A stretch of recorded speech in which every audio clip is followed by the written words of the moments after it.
हाँ जी विद्यार्थियों सारिਆਂ ਨੂੰ ਸਤਿ ਸ੍ਰੀ ਅਕਾਲ। ਤੁਹਾਡਾ ਸਾਰਿਆਂ ਦਾ ਸਵਾਗਤ ਹੈ ਜੀ ਪੰਜਾਬੀ ਸਾਹਿਤ ਦੀ ਜਮਾਤ ਦੇ ਵਿੱਚ, ਜਿਹਦੇ ਵਿੱਚ ਆਪਾਂ ਸਾਡਾ ਮੱਧਕਾਲ ਪੂਰਾ ਕਰ ਚੁੱਕੇ ਹਾਂ ਤੇ ਅੱਜ ਆਪਾਂ ਗੱਲ ਕਰਾਂਗੇ ਜੀ ਸਾਡੇ ਆਧੁਨਿਕ ਕਾਲ ਤੇ। ਆਧੁਨਿਕ ਕਾਲ ਦਾ ਜਿੰਨਾ ਵੀ ਮੈਟਰ ਆ ਉਹ ਸਾਡੀ +2 ਦੀ ਬੁੱਕ ਵਿੱਚ ਦੇ ਰੱਖਿਆ। ਉਸ ਤੋਂ ਬਾਅਦ BA ਵਾਲਾ ਵੀ ਹੈ, ਇੱਕ ਲੱਗਦੀ ਹੈ ਜਿਹੜੀ ਆਪਣੀ ਨਵੇਂ ਸਾਦੇ ਜਿਹੜੀ ਬੁੱਕ ਲੱਗਦੀ ਹੈ ਉਹ भी हैगी है। तो उस तो बाद आप होर भी हाई लेवल का जो भी मतलब साढ़े राइटर दे रखे हैं, जिमें भाई वीर सिंह, धनी राम चातरक, प्रोफैसर पूरन सिंह, मोहन सिंह, अमृता प्रीतम, डॉक्टर हरभजन सिंह, शिव कुमार बटालवी, ये सारे आप पढ़ांगे। विच एक होर भी है प्रीतम सिंह सफीर। जिन्ने जिन्ने भी आउंदे जाणगे वो सारिਆਂ ਦੇ मैटर तुहानूं शानदार अवेलेबल करवावांगे। प्रश्न भी तुहानूं नाल नाल पता लगणगे। आ जाओ फिर 12वीं वाली किताब है जिहड़ी आ भी 12वीं वाली बुक है अपनी, ਜਿਹੜੀ ਹੁੰਦੀ ਆ ਪਹਿਲਾਂ 11ਵੀਂ ਵਾਲੀ ਪੜ੍ਹੀ ਸੀ ਆਪਾਂ ਮੱਧ ਕਾਲ ਦੇ ਵਿੱਚ, ਤੇ ਆਧੁਨਿਕ ਕਾਲ ਵਾਲਾ ਸਾਰਾ ਜਿਹੜਾ ਆਧੁਨਿਕ ਪੰਜਾਬੀ ਸਾਹਿਤ ਦਾ ਇਤਿਹਾਸ ਹੈ ਜਿਹੜਾ ਉਹ ਸਾਡੀ 12ਵੀਂ ਵਾਲੀ ਬੁੱਕ ਦੇ ਵਿੱਚ ਦੇ ਰੱਖਿਆ ਹੈ। 215 ਨੰਬਰ ਪੇਜ ਤੋਂ ਸ਼ੁਰੂ ਹੁੰਦਾ। ਪੰਜਾਬੀ ਕਵਿਤਾ ਦਾ ਇਤਿਹਾਸ ਹੀ ਦੇ ਰੱਖਿਆ। ਸਭ ਤੋਂ ਪਹਿਲਾਂ ਆਪਾਂ ਪੰਜਾਬੀ ਕਵਿਤਾ ਬਾਰੇ ਹੀ ਪੜ੍ਹਨਾ ਹੈ। हाँ जी, सब तो पहला गल करांगे पंजाबी कविता का इतिहास। आदि काल तो ही चली आ रही है कविता, है ना। कविता साहित्य की विधा है, मतलब साहित्य लिखण का एक ढंग है, प्रकार है, विधा एक है। तो ਉਹਦੇ ਵਿੱਚ ਕੀ ਹੈ जी, कविता ਜਿਹੜੀ आदि काल तो ही चली आ रही है, क्योंकि वार्तक का ਜਿਹੜਾ जन्म है वो तो बहुत बाद ਵਿੱਚ ਹੁੰਦਾ ਹੈ, ਬਾਅਦ ਦੇ ਵਿੱਚ ਹੁੰਦਾ मतलब। पर कविता ਜਿਹੜੀ ਇਹਦਾ जन्म सब तो पहला होया। ਸਾਹਿਤ ਦੇ ਵਿੱਚ कविता ने सब तो पहला जन्म लिया। ਜਦੋਂ ਵੀ ਸਾਹਿਤ ਰਚਨਾ ਸ਼ੁਰੂ ਹੋਇਆ ਤਾਂ ਉਦੋਂ ਕਵਿਤਾ ਰੂਪ ਵਿੱਚ, ਕਾਵ ਰੂਪ ਵਿੱਚ ਰਚਨਾ ਸ਼ੁਰੂ ਹੋਇਆ। ਆਧੁਨਿਕ ਪੰਜਾਬੀ ਕਵਿਤਾ ਦਾ ਉਹ ਕਹਿੰਦੇ ਜੀ ਸਰਵੇਖਣ ਕਰਨ ਲੱਗਿਆ ਇਸ ਦੇ ਨਿਕਾਸ ਸੰਬੰਧੀ। ਨਿਕਾਸੀ ਸ਼ਬਦ ਸੁਣਿਆ ਹੈ ਨਾ, ਵੀ ਪਾਣੀ ਦੀ ਨਿਕਾਸੀ। ਨਿਕਾਸ ਮਤਲਬ ਨਿਕਲਣਾ, ਉਸ ਤੋਂ ਸ਼ੁਰੂ ਹੋਣਾ, ਜਨਮ ਲੈਣਾ। ਉਹਦੇ ਨਾਲ ਸੰਬੰਧਿਤ ਕਈ ਧਾਰਨਾਵਾਂ ਸਾਹਮਣੇ ਆਉਂਦੀਆਂ। ਵਿਦਵਾਨਾਂ ਦਾ ਇੱਕ ਧੜਾ ਤਾਂ ਆਧੁਨਿਕ ਪੰਜਾਬੀ ਕਵਿਤਾ ਦੇ ਮੁੱਢ ਨੂੰ ਸ਼ਾਹ ਮੁਹੰਮਦ ਦੀ ਰਚਨਾ ਦੇ ਨਾਲ ਜੋੜਦਾ ਹੈ, ਤੇ ਕੁਝ ਵਿਚਾਰਕ ਭਾਈ ਵੀਰ ਸਿੰਘ ਨੂੰ ਜੀ ਆਧੁਨਿਕ ਪੰਜਾਬੀ ਕਵਿਤਾ ਦਾ ਜਿਹੜਾ ਮੋਢੀ ਕਵੀ ਆ ਉਹ ਮੰਨਦੇ ਆ। ਆਧੁਨਿਕ ਪੰਜਾਬੀ ਕਵਿਤਾ ਦਾ ਮੋਢੀ ਕਵੀ ਭਾਈ ਵੀਰ ਸਿੰਘ ਨੂੰ ਹੀ, ਆਖਿਰਕਾਰ ਭਾਈ ਵੀਰ ਸਿੰਘ ਨੂੰ ਹੀ ਮੰਨਿਆ ਗਿਆ। ਇਹ ਵੀ ਆਪਣੀ ਅੱਗੇ ਸਥਿਤੀ ਕਲੀਅਰ ਹੋ ਜਾਊਗੀ ਵੀ ਸ਼ਾਹ ਮੁਹੰਮਦ ਦੀ ਰਚਨਾ, ਸ਼ਾਹ ਮੁਹੰਮਦ ਨੂੰ ਆਧੁਨਿਕ ਪੰਜਾਬੀ ਕਵੀ ਕੌਣ ਮੰਨਦੇ ਆ, ਤੇ ਵੀਰ ਸਿੰਘ ਜੀ ਨੂੰ ਆਧੁਨਿਕ ਪੰਜਾਬੀ ਕਵੀ ਕਿਹਨਾਂ ਨੇ ਐਲਾਨਿਆ। ਇਤਿਹਾਸ ਨੂੰ ਆਪਾਂ ਜਦੋਂ ਪੰਜਾਬੀ ਸਾਹਿਤ ਦੇ ਨੂੰ ਪੜ੍ਹਦੇ ਹਾਂ, ਕਵੀਆਂ ਦੇ ਜੀਵਨ ਕਾਲ, ਪ੍ਰਵਿਰਤੀਆਂ ਆਦਿ ਨੂੰ ਵੀ ਆਧਾਰ ਮੰਨ ਲਿਆ ਜਾਂਦਾ ਹੈ। ਪ੍ਰਵਿਰਤੀ ਦਾ ਸ਼ਾਬਦਿਕ ਅਰਥ ਹੁੰਦਾ ਹੈ ਰੁਚੀ।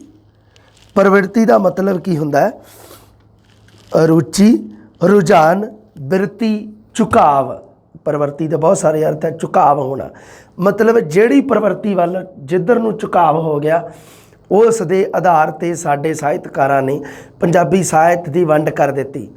ਜਿਹੜੇ ਕਵੀ ਵੱਲ ਜ਼ਿਆਦਾ ਹੋ ਗਿਆ, ਕਵੀ ਜ਼ਿਆਦਾ ਪ੍ਰਸਿੱਧ, ਉਸ ਕਵੀ ਦੇ ਨਾਮ 'ਤੇ ਰੱਖ ਦਿੱਤਾ ਨਾਮ। ਜਿਵੇਂ ਨਾਨਕ ਕਾਲ ਆਪਾਂ ਕਹਿੰਦੇ ਹਾਂ, ਕਿਉਂਕਿ ਗੁਰੂ ਨਾਨਕ ਦੇਵ ਜੀ ਤੋਂ ਬਾਅਦ ਜਿਹੜੇ ਹੋਏ ਗੁਰੂ, ਉਹਨਾਂ ਸਾਰਿਆਂ ਨੇ ਗੁਰੂ ਨਾਨਕ ਦੇਵ ਜੀ ਵਾਲੀ ਵਿਚਾਰਧਾਰਾ ਨੂੰ ਅਪਣਾਇਆ, ਇਸ ਕਰਕੇ ਉਸ ਨੂੰ ਨਾਨਕ ਕਾਲ ਕਿਹਾ ਜਾਂਦਾ।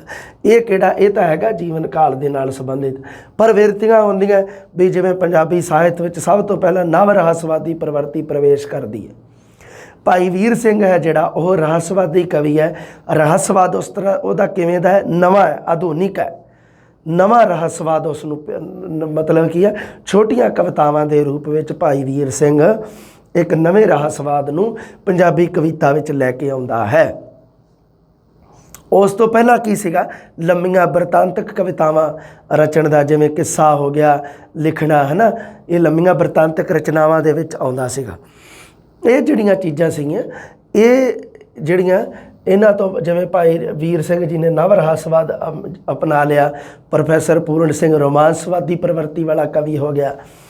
ਅਮਰਤਾ ਪ੍ਰੀਤਮ ਤੇ ਡਾਕਟਰ ਮੋਹਨ ਸਿੰਘ, ਦੋਨਾਂ ਨੂੰ ਆਪਾਂ ਕਹਿ ਦਿੰਦੇ ਹਾਂ ਰੋਮਾਂਸਵਾਦ, ਪ੍ਰਗਤੀਵਾਦੀ, ਦੋਨਾਂ ਨੂੰ ਕਹਿ ਦਿੰਦੇ ਹਾਂ।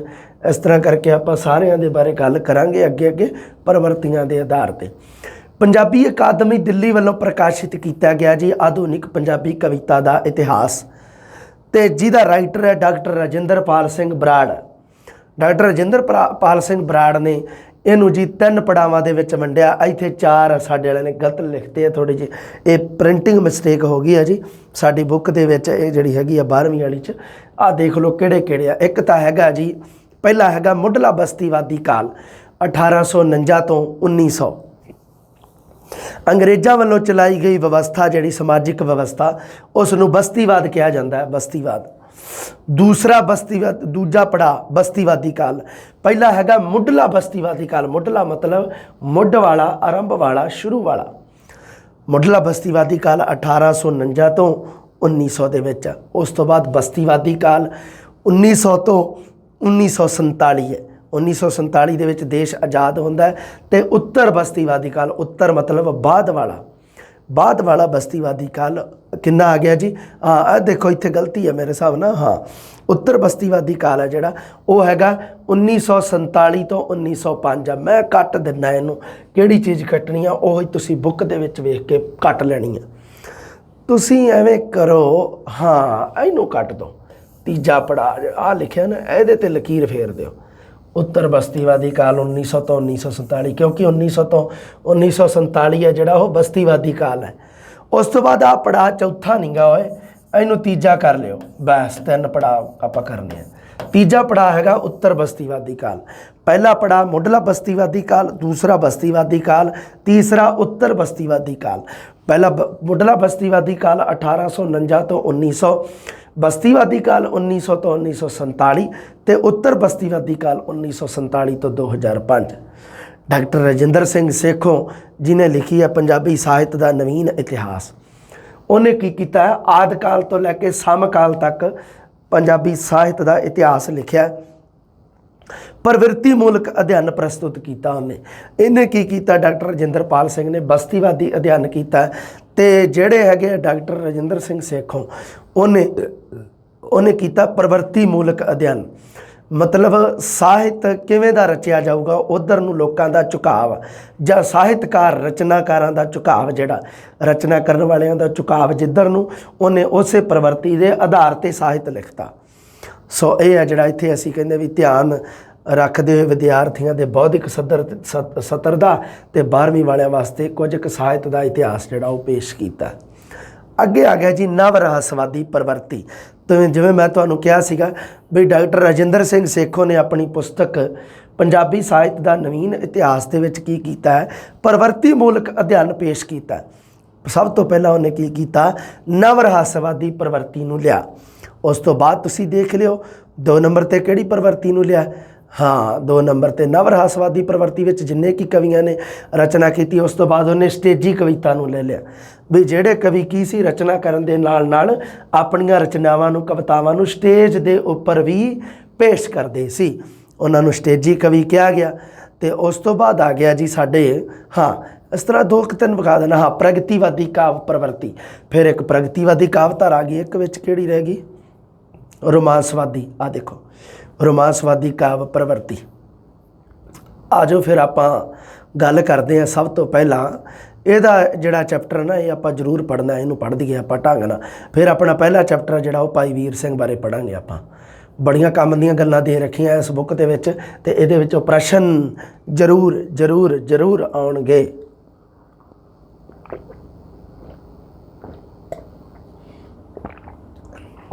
ਹਾਂਜੀ, ਪਹਿਲਾ ਪ੍ਰਸ਼ਨ ਉੱਪਰ ਹੀ ਬਣਿਆ ਪਿਆ, ਵੇਖ ਲਓ। 20ਵੀਂ ਸਦੀ ਦੀ ਪੰਜਾਬੀ ਕਵਿਤਾ। ਆਧੁਨਿਕ ਪੰਜਾਬੀ ਕਵਿਤਾ ਕਿਹਨੂੰ ਕਿਹਾ ਜਾਂਦਾ? ਜਿਹੜੀ ਕਵਿਤਾ 20ਵੀਂ ਸਦੀ ਵਿੱਚ ਰਚੀ ਜਾਂਦੀ ਸੀ। ਤੁਹਾਨੂੰ ਲੱਗਦਾ ਬੜਾ ਸੌਖਾ, ਤੁਹਾਨੂੰ ਲੱਗਦਾ ਹੋਣਾ ਵੀ ਆਹ ਤਾਂ ਬਹੁਤ ਵਾਰੀ ਪੜ੍ਹੀ ਅਸੀਂ। ਚਲੋ ਫਿਰ ਮੇਰੇ ਨਾਲ ਪੜ੍ਹੋ ਅੱਜ। ਹਾਂ, 20ਵੀਂ ਸਦੀ ਦੀ ਪੰਜਾਬੀ ਕਵਿਤਾ ਵਿੱਚ ਨਵ ਰਹੱਸਵਾਦੀ ਪ੍ਰਵਿਰਤੀ ਸਭ ਤੋਂ ਪਹਿਲਾਂ ਪ੍ਰਵੇਸ਼ ਕਰਦੀ ਹੈ।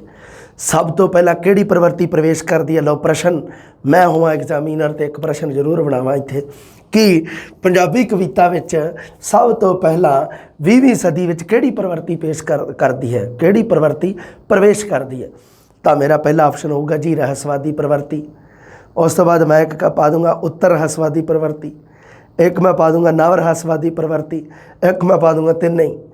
ਤਾਂ ਤੁਹਾਡੇ ਵਿੱਚੋਂ ਤੁਸੀਂ ਆਪਸ਼ਨ ਕਿਹੜਾ ਤੁਹਾਨੂੰ ਪਤਾ ਹੀ ਹੈ ਸਹੀ ਕਰਨਾ, ਨਵ ਰਹੱਸਵਾਦੀ ਪ੍ਰਵਿਰਤੀ ਸਹੀ ਕਰਨਾ। 20ਵੀਂ ਸਦੀ ਦੇ ਵਿੱਚ ਇਹ ਰਹੱਸਵਾਦੀ ਜਿਹੜੀ ਹੈਗੀ ਆ ਪ੍ਰਵਿਰਤੀ, ਪਰੰਪਰਾਗਤ ਰਹੱਸਵਾਦੀ ਕਵਿਤਾ ਵਿੱਚ ਅਧਿਆਤਮਕਤਾ ਨੂੰ ਨਵੀਨਤਮ ਲਹਿਜੇ ਵਿੱਚ ਪ੍ਰਸਤੁਤ ਕੀਤਾ ਗਿਆ ਹੈ।